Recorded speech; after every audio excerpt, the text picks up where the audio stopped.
So hello everyone, एक बार फिर से आप सभी का आपके अपने इस यूट्यूब चैनल पर स्वागत करता हूं। तो दोस्तों, एक बहुत ही बड़ी अपडेट लेके आया हूं यहाँ पे एनपीएस से रिलेटेड। यहाँ पे एनपीएस क्या, जो भी पेंशन मिलने वाला है कर्मचारियों को, उसका आखिरी वेतन का 40 से 45% तक देने की योजना बना रही सरकार। क्या ये बात सच है या नहीं?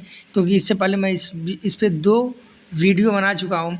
तो ये बार बार आखिर क्यों आ रहा है पेपर की कटिंग में? आखिर ये कुछ हद तक तो सही हो ही सकता है, क्योंकि यहाँ पे कर्मचारी लगातार आंदोलन करने पे लगे हुए हैं, तो इसका कुछ ना कुछ असर दिख रहा है।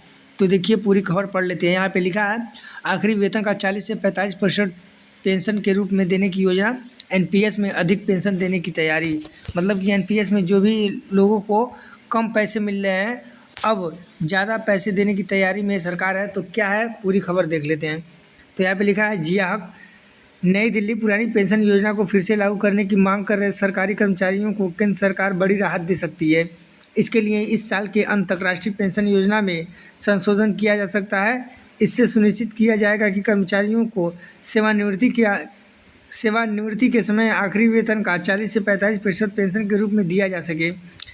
इस बारे में एक उच्च स्तरीय समिति की तरफ से सिफारिश की गई है। बताया जा रहा है कि सरकार किसी कर्मचारी की अंतिम वेतन का न्यूनतम 40 से 45% सुनिश्चित पेंशन राशि देने की पद्धति पर काम कर सकती है। इसका मतलब यह है कि यदि पेंशन आधार राशि से कम है तो सरकार को इस कमी को पूरा करने के लिए हस्तक्षेप करना होगा। वर्तमान में कर्मचारी औसतन 36 से 38% के बीच औसत रिटर्न अर्जित करते हैं। फिर यहाँ पे देखिए क्या लिखा है, एनपीएस पर क्यों है विवाद। मतलब कि एनपीएस पे क्यों कर्मचारी भड़के हुए हैं और ओपीएस की मांग क्यों कर रहे हैं।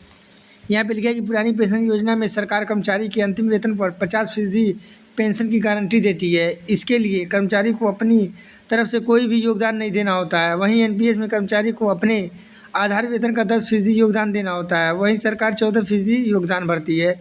तो ये बात है, इसलिए एनपीएस पर विवाद हो रहा है दोस्तों। फिर आगे देखिए क्या है, नई पेंशन स्कीम कब लागू की गई थी, यहाँ पे ये बात हो रहा है। तो यहाँ पे सरकारी कर्मचारियों को साल 2004 से पहले पुरानी पेंशन योजना के तहत सेवानिवृत्ति के बाद एक तय पेंशन मिलती थी। यह पेंशन सेवानिवृत्ति के समय कर्मचारी के वेतन पर आधारित होती थी। इस योजना में सेवानिवृत्ति कर्मचारी की मौत के बाद उसके पारिवारिक सदस्यों को भी पेंशन मिलने का नियम था। एनडीए सरकार ने अप्रैल 2004 के बाद नियुक्त होने वाले कर्मचारियों के लिए पुरानी पेंशन योजना को बंद कर दिया था। फिर ये पुरानी पेंशन योजना कब आई थी, मतलब कब बंद हुई थी? 2004 में, तभी नई पेंशन योजना आई थी और भाजपा की सरकार में हुआ था और अटल बिहारी वाजपेयी ने नई पेंशन योजना का स्टार्ट किया था। फिर यहाँ पे देखिए क्या है, विशेषज्ञ जता चुके हैं इसको लेकर चिंता। विशेषज्ञ का क्या कहना है, ये भी हम लोग देख लेते हैं। पुरानी पेंशन व्यवस्था के मुद्दे पर कई अर्थशास्त्री चिंता जता चुके हैं। उनका कहना है कि ये कदम राज्य सरकारों को दिवालियापन की ओर धकेल सकता है।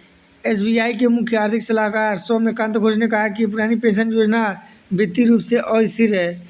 इससे राज्यों पर कर्ज का बोझ बढ़ सकता है। तो दोस्तों, कोई कह रहा है कि इससे कर्ज का मतलब देश पे कर्ज और बढ़ जाएगा, कोई कुछ कह रहा है।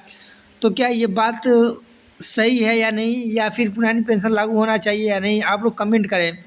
अगर कुछ हद तक सही है तो पुरानी पेंशन को लागू किया जाए, नहीं तो नई पेंशन स्कीम में कर्मचारी का भी घुट घुट कर बुरा हाल हो जाएगा आगे चल के बुढ़ापे में।